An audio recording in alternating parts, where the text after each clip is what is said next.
Hi guys, welcome to Chef Revolution. I'm Chef NCP and today I'm going to be showing you through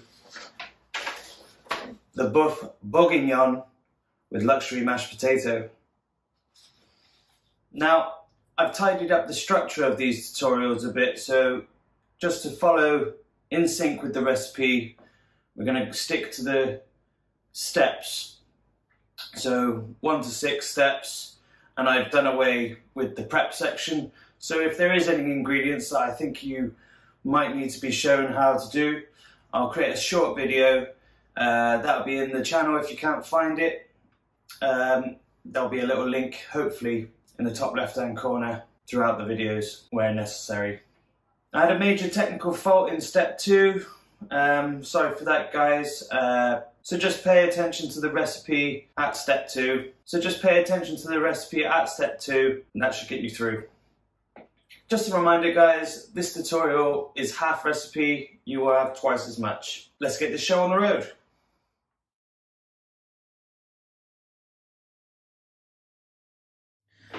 Okay guys, so first of all, what I've got going on is I've got our wine. I'm just cooking that off on a low heat. So we cook off the alcohol and that'll enrich and reduce ever so slightly for our bourguignon. And then we're going to start off with our bacon. Just got a bit of oil that's been heating on a high temperature and I've turned it down to a medium high. So we get a nice quick cook on this bacon. I'm using a enamel coated pan. If you're using a Dutch pot, would be perfect. But you can use any old pan. We're just going to go in with that bacon. And all I'm looking to do here is sear off this bacon, get it nice and crispy, and all those flavours will be in the bottom of the pan, ready for our oxtail. It's only a quick one. This is really short, won't take long at all. So we're just looking to brown and crisp our bacon. As you can see, I've chopped them into lardons. Top quality bacon. The reason why I'm using an enamel pan is so that I can see the brown and all the flavours at the bottom of the pan, so that I can mop that up when I'm deglazing.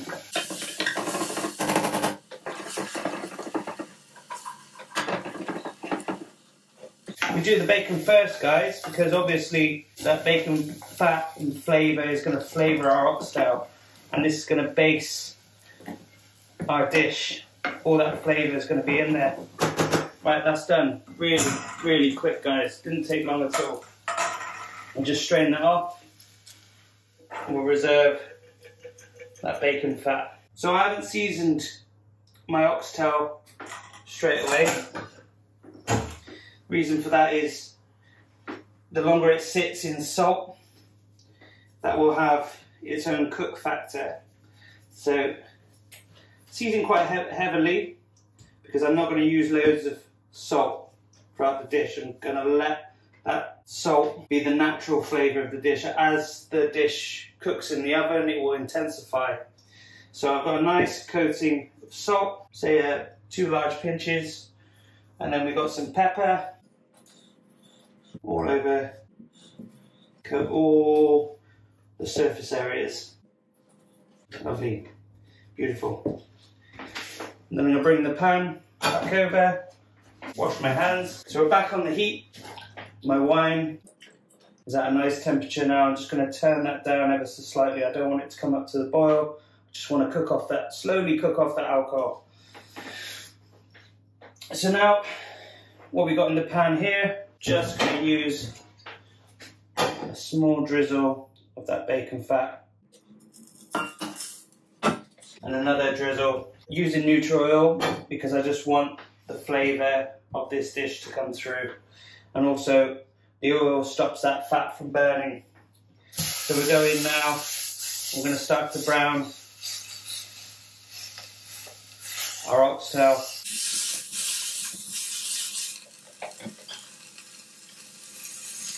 With a little bit more oil.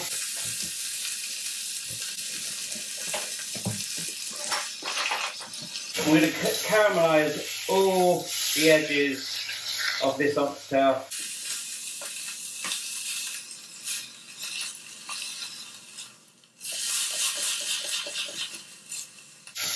I've trimmed this oxtail so that it's only got a nice slither of fat.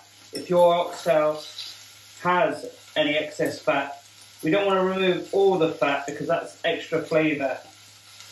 What we're looking for is just a nice ring of fat around the oxtail. Don't be afraid to strain off some of that fat because obviously we don't want our oxtail to boil. We just want a nice sear to caramelise all the edges.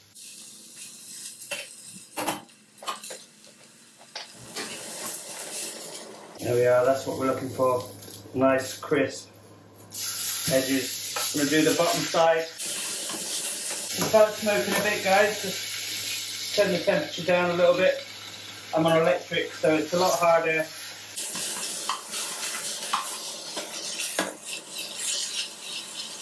Don't be discouraged by the colour at the bottom of the pan. That's all beautiful flavour.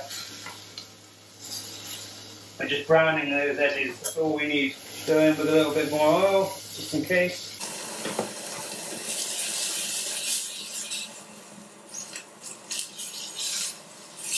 And I'm continually mopping up those flavours. I don't want it to catch too much.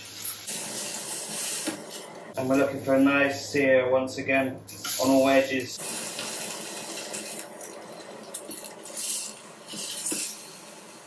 All that fat's going to drip out, and then we're going to reuse that fat for the rest of our dish, for our garnish.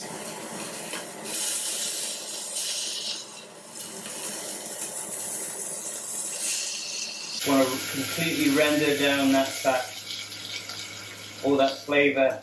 We're then going to reintroduce that back into the dish. Beautiful. I'm just going to leave that on our board to one side and then strain off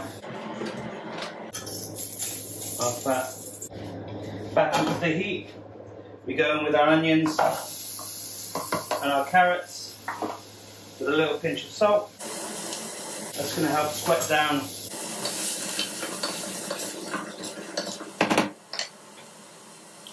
a little bit of oil, reintroduce a little bit of our juices. Got dark, rich meat juices. It's all gonna marry the flavours together of our onions and carrots. So we're gonna bring this, cook this, wet these down until the onions start to brown, and then we can go in with our garlic.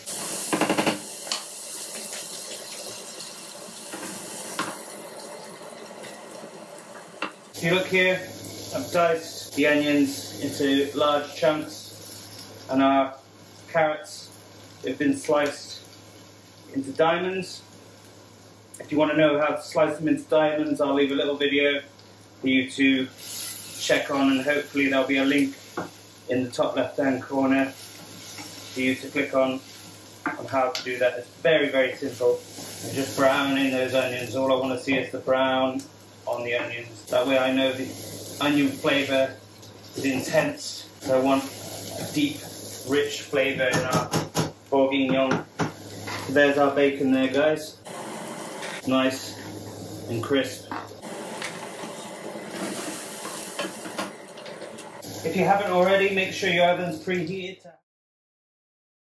There's only two best ways to cook beef, and that's low and slow, what we're doing, or high and fast with your prime cuts of beef, your steak. There we are, that's a nice brown colour there. We're going to go in with our chopped garlic. We're going to cook that down for another minute. The reason why I put the garlic in second is because the sugar content in garlic makes it cook really fast, so you don't want to burn that garlic. The lovely smells in the kitchen now.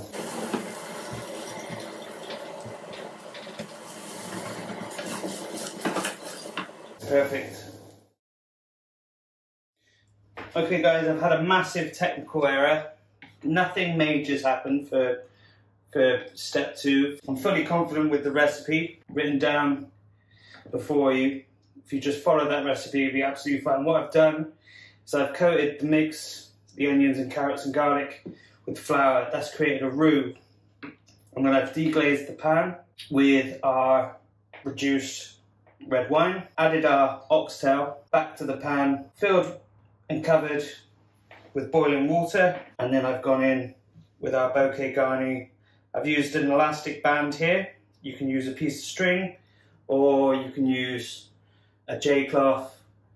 Put all the ingredients, your parsley, your thyme and your bay leaf into the J-cloth, wrap it up and tie it into a knot, and plonk that in there and discard afterwards. What I'm doing now is I'm just bringing this up to the boil, and then I'm going to leave to simmer for 10 minutes.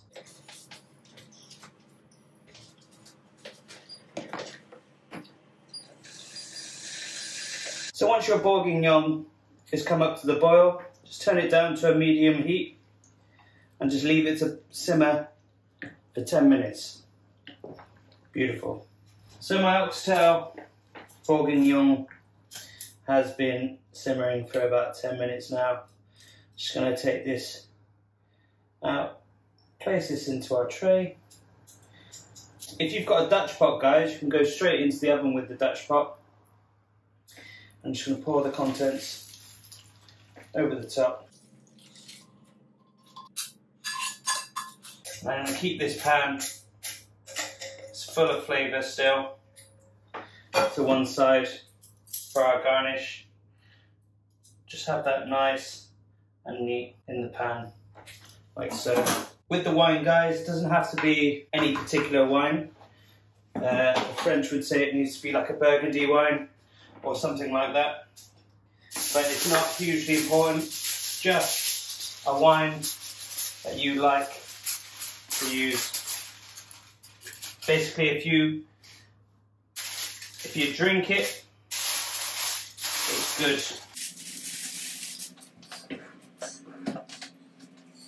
I'm using a deep baking tray. If you haven't got a Dutch pot like me, I'm using a deep baking tray, but you can use a casserole dish with a lid.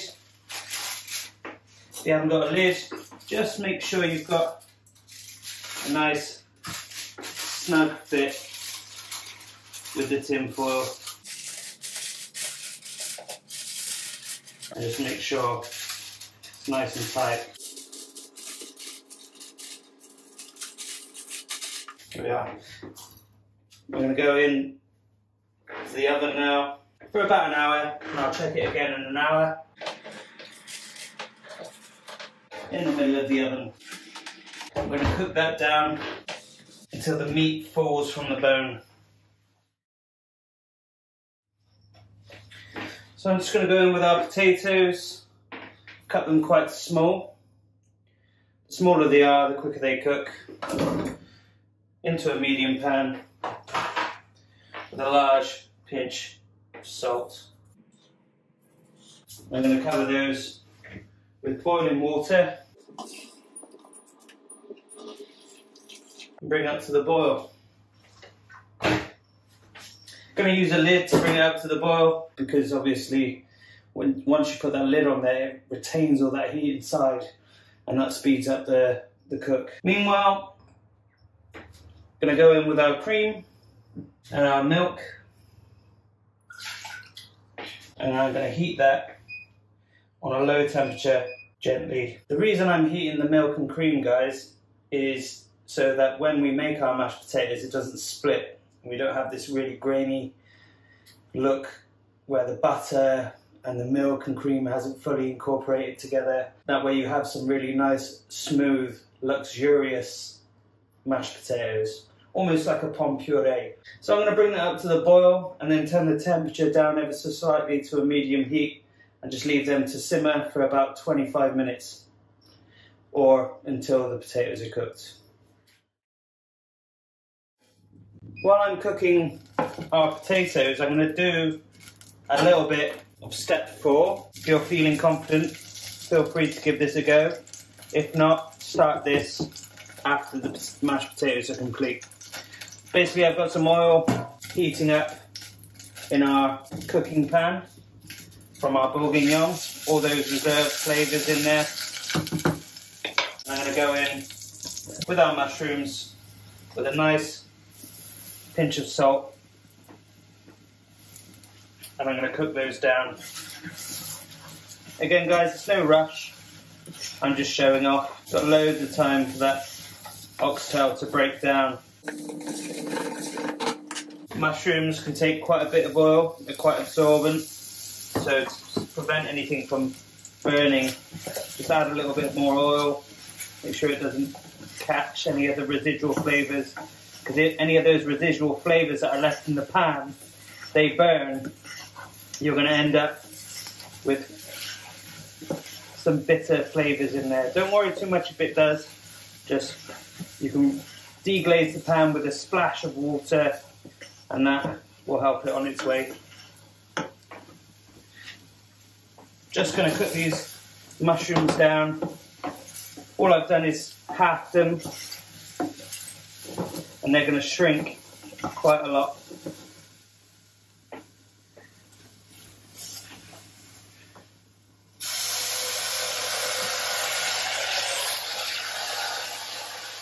Just deglazing the pan with a little bit of water, and that should help the mushrooms along. Just get up all those leftover flavours that might not have got into our bourguignon in the oven. We're going to brown these mushrooms and they will shrink right down.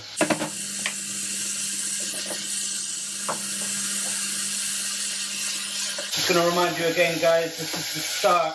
What I'm doing here with these mushrooms is the start of step 4. So if you're not feeling confident, wait until you've completed your mashed potatoes. But if you are confident, you can get this step out of the way, and it means all you have to do is chill out until that oxtail falls from the bone.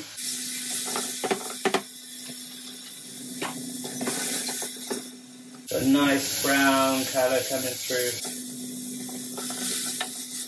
I'm going to go in with a little bit more of our bacon and oxtail juice. Will absorb all of those flavours. Check on your milk and cream every now and then. Make sure it's not curdling or catching at the bottom. This is just on a really low temperature. Just warming it through, basically. Barely any heat. Again, if you notice, there's flavours coming out. These mushrooms are beginning to catch at the bottom. Just deglaze the pan and continue to brown. We're looking for that colour. A lovely brown mushroom, still full of bite. We've reduced all of that water content, so you have a nice meaty texture from these button mushrooms. Beautiful. Just going to strain them off into our meat juices. If there's any juices left, we can then use that for our pearl onions and do the same again. Caramelise our pearl onions and all that lovely, glorious meat juice. I don't know if you can see what we're doing, but what we're doing is we're just building these flavours: bacon, oxtail, mushrooms, and then finally those caramelised onions. And I'm just going to add those mushrooms with our bacon and start again with our pearl onions. Get a nice caramelised pearl onion. Nice pinch of salt. And then in with our pearl onions. And now we can just use the remainder of our meat juices and discard this pan to the washing up duties, whoever that might be. Beautiful sweet pearl onions. Just going to get a nice brown colour all over, and they'll be nice and juicy. I'm on a medium-high heat, not too high. So from 1 to 10, I'm on a 6. And I just want to get some lovely colour on these onions. Because again, guys, I want them to cook all the way through. We don't want a super high heat. We want that colour. But we need a little bit of time to cook them through. I might even go down to a 4 just to cook them all the way through. They're browning so quickly because the sugar content in onions is so high. They caramelise so easily. And all those juices are just going to marry together. We'll have some lovely sweet pearl onions caramelised. Check on our potatoes. They're almost done. Again, don't need to worry too much about mashed potato. Obviously I don't want to overcook them where they just turn to absolute mush. I'm going to strain them off and let them dry out ever so slightly. Just have a fill with your onions. Beautiful. And they're done. Just going to add those in with our mushrooms and bacon. And that's going to mix in as our garnish to our Bourguignon. And we're done with that pan. Just checking our milk and cream again. So I've now got step 4 out the way and I've come back to my luxury mash. Yeah, they're done. So they've been on for about 15 minutes, guys. I'm going to strain them off.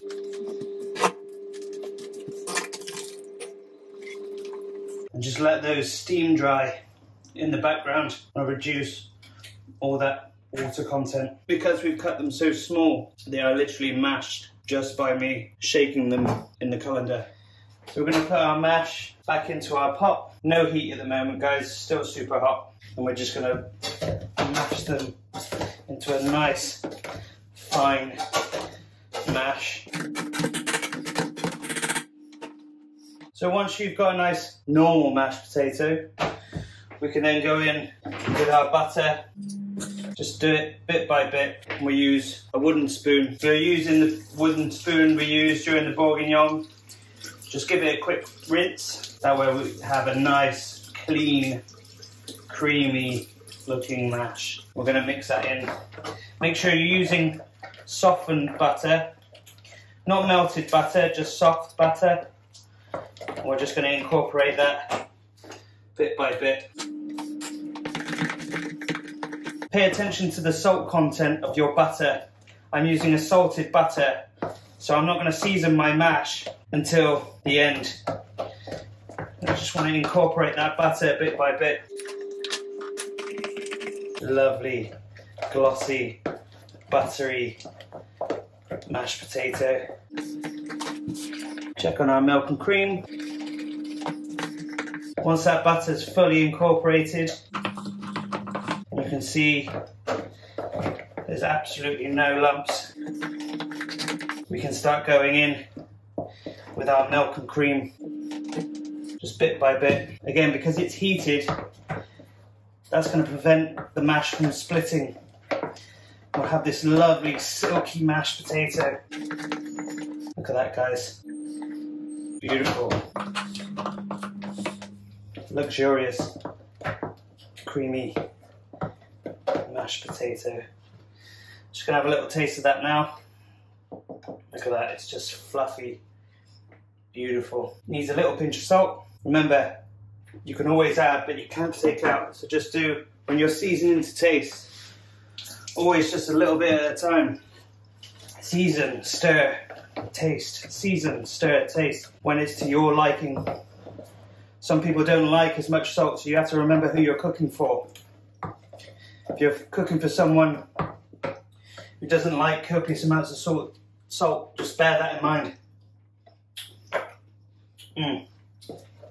That is absolutely beautiful. Just a slight pinch of salt and incorporate. I mean, if you're like me, I've got the palate of a 5-year-old. I love salt. but I need to bear in mind who I'm cooking for. And I want a nice, balanced, creamy mashed potato. Look at that, guys. Beautiful pomme puree, luxury mashed potato. Just leave that to one side. And all we have to do, guys, is wait for that bourguignon. We'll check it in about 25 minutes. If that meat falls from the bone, you're done. So the bourguignon has been in the oven now for about 2 hours. You can see where the meat is just falling from the bone. When I lift it up by the bone, it should just naturally be falling off. I'm going to help that by just pulling that off away from the sinew, and the meat should just be falling apart as I pull it away. Beautiful. Just going to double check there's no pieces of meat left over. And that's the bone, completely clean. There's a few bits still on there, but you know that's all cooked perfectly. Next I'm going to remove the bouquet garni. That's done its job. And I'm just going to strain that.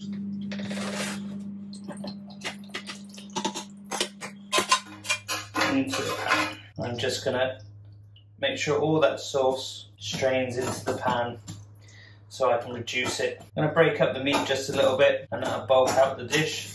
So you have nice, beautifully rich oxtail. And I'm going to add that to my bacon, mushrooms and pearl onions. And that natural heat will reheat that mix. Just leave that to one side. And with our sauce, what we're left here with our sauce, I just want to thicken that ever so slightly.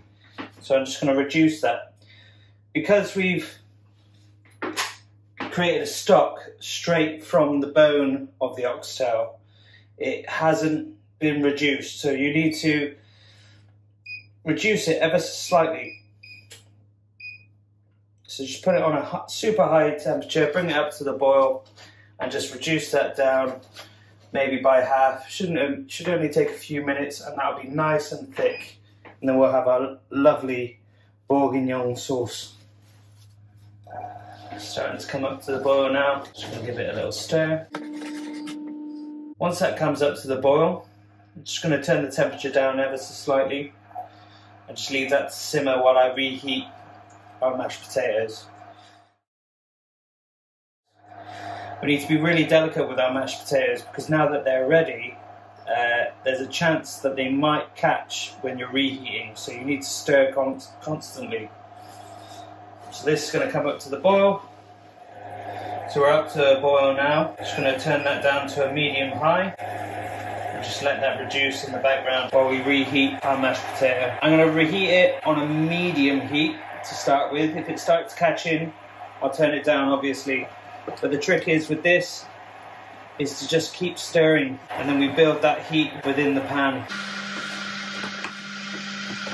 It's a little bit of arm work, but it'll be worth it, trust me. As the mash starts to heat up, it starts moving almost on its own, like its own little dough, almost like a thick Mornay sauce. You need to stir constantly just to re-clean that pan so it doesn't catch. Because of that butter, it just keeps it slipping around the pan, so it shouldn't catch. It shouldn't catch. But this is the trick you need to be doing. Just check the temperature. Lovely. It's almost there. Doesn't take long at all. And because you're stirring constantly, you're getting that gradual heat through evenly throughout the potato. That's it. Perfect. So we'll turn the heat off for both. I'm happy with the sauce. Most of the job's been done in the oven, but I can see now that it's a lovely, rich, dark sauce. So I've swapped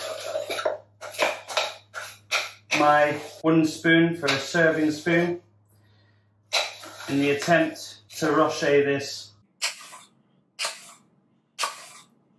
just off center on the plate.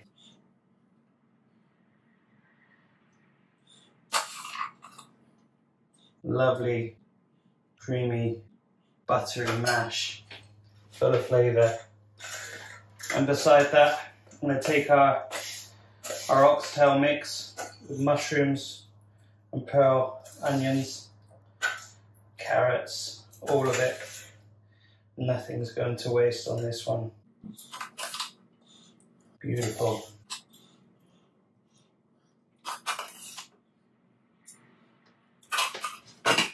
And to finish off, a lovely sauce.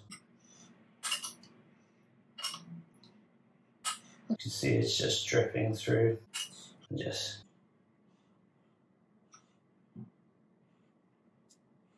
perfect.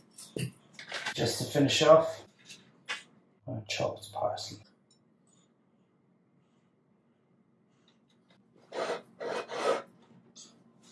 Look at that, guys. And there it is, guys. Chef Aleutian's Boeuf Bourguignon with luxury mashed potato. Don't forget to follow us on Instagram, Twitter and Facebook, and like and subscribe for further videos. Yes, chef.